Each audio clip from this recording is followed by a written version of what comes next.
शौचालय त्या ठिकाणी आहेत ती इतकी दुरावस्थेत आहेत। मी तर अगदी मंत्री महोदयांना सांगीन की त्यांनी पेट्रोल पंपवरती जितके शौचालय राज्यामध्ये आहेत कृपया एकदा सर्वे करावा शासनाकडनं। इतकी वाईट अवस्था आहे, मुद्दामच काचा फोडून ठेवलेल्या आहेत, नळ तोडून टाकलेत, डबडे तोडून टाकलेत, त्याच्या कड्या काढून टाकल्यात, जाऊ शकत नाही बाई, अतिशय अस्वच्छता। याच्यावरती आपण कधी काम करणार आहोत असं मला त्या ठिकाणी तुम्हाला या निमित्ताने सरकारला या ठिकाणी विचारायचं आहे। शौचालय पाहिजे म्हटली की बांधून दिली जातात, पण बांधल्यावरती त्याला मेंटेन कोण करणार? जर मेंटेन नीट होत नसेल तर त्या महिलांनी, त्या वापरकर्त्यांनी कुणाला तक्रार करावी? तिथे जी माणसं किंवा ज्या महिला बसलेल्या असतात त्यांच्याशी वाद घालण्यात तर काही सभापती महोदय अर्थच नाहीये। त्यामुळे एक QR कोडची सिस्टीम संपूर्ण राज्यात, मुंबईसह MMR रिजन आणि संपूर्ण राज्यामध्ये एक QR कोडची तक्रार निवारणची एक सिस्टीम असावी, ज्या मार्फत मी जर ज्या टॉयलेटमध्ये गेले, माझी काही तक्रार असेल, कुणाशीही वाद न घालता त्या ठिकाणी मी QR कोडवरती जाऊन माझी तक्रार करीन आणि ती QR कोड प्रणाली जी आहे ती त्या ठिकाणी तिथल्या स्थानिक बॉडी जी आहे त्यांच्यासोबत जर आपण जोडून घेतली तर मला वाटतं ते अतिशय चांगलं होईल। परवाच विषय झाला सर्वायकल कॅन्सरचा, गर्भाशयाच्या मुखाचा कॅन्सर, त्याची सुरुवात जर कुठून होत असेल तर तिथे अस्वच्छ शौचालय। कामानिमित्ताने महिला बाहेर जाताना त्यांची अपरिहार्यता आहे की त्यांना जावं लागतंय, अतिशय घाणेरड्या परिस्थितीमध्ये सुद्धा महिला त्या ठिकाणी जातात, त्यांना तिथं विचारणारं कोण नाही, ही परिस्थिती आहे।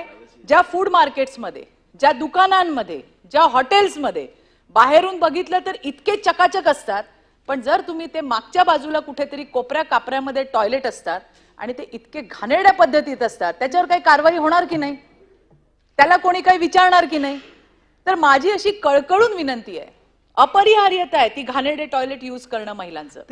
उत्तर येऊ दे, परत तुम्हाला बोलता येईल त्याच्यावर। तर हायवेमध्ये माझा प्रश्न हा आहे की हायवेमध्ये किंवा कुठेही रस्त्यावरती जे अस्वच्छ टॉयलेट्स, हॉटेल्स आहेत, ढाबे आहेत, जे स्वतः चांगले आहेत त्यांचं खाण्याच्या जागा पण टॉयलेट खराब आहेत, अशांचं लायसन्स तुम्ही रद्द करणार का? कुठेतरी त्यांना दणका देणार का? तर ते वटणीवरती येतील आणि त्यांच्या हे लक्षात येईल की फक्त चांगलं खाणं देऊन जमणार नाही, टॉयलेट सुद्धा स्वच्छ ठेवले पाहिजे। हा राज्याचा प्रश्न। त्याच्याच बरोबरीने मुंबईचा सुद्धा मोठा प्रश्न आहे। 1820 महिलांमागे, मुंबईमध्ये सरासरी 1820 महिलांमागे एक शौचालय, तिथे आता वस्तीचे शौचालय।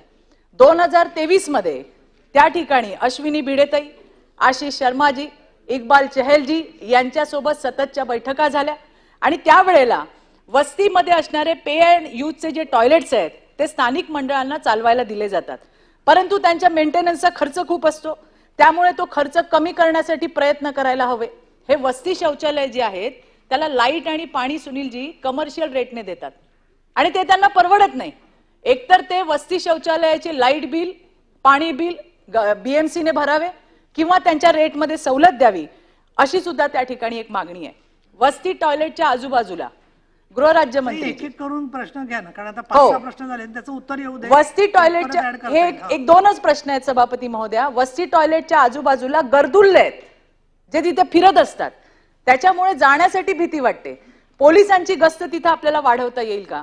सभापती महोदया, तुमच्या वतीनेही महिलांना मुताऱ्यांची सोय मोफत असायला हवी हो, त्याचे पण पैसे घेतले जातात, त्यांची सेफ्टी आणि तिथे त्या ठिकाणी स्वच्छता बघायला हवी, ही सुद्धा या ठिकाणी मागणी आहे।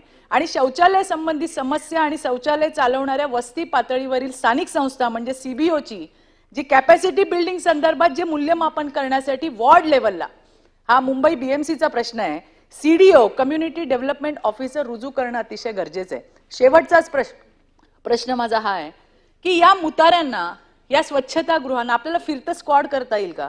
भरारी पथक कुठेही जावं, तिथे बघावं आणि नसेल त्याला दंड करावा, अशा पद्धतीची काही व्यवस्था ही राज्यामध्ये आणि मुंबईमध्ये सुद्धा होणार आहे का? हा माझा प्रश्न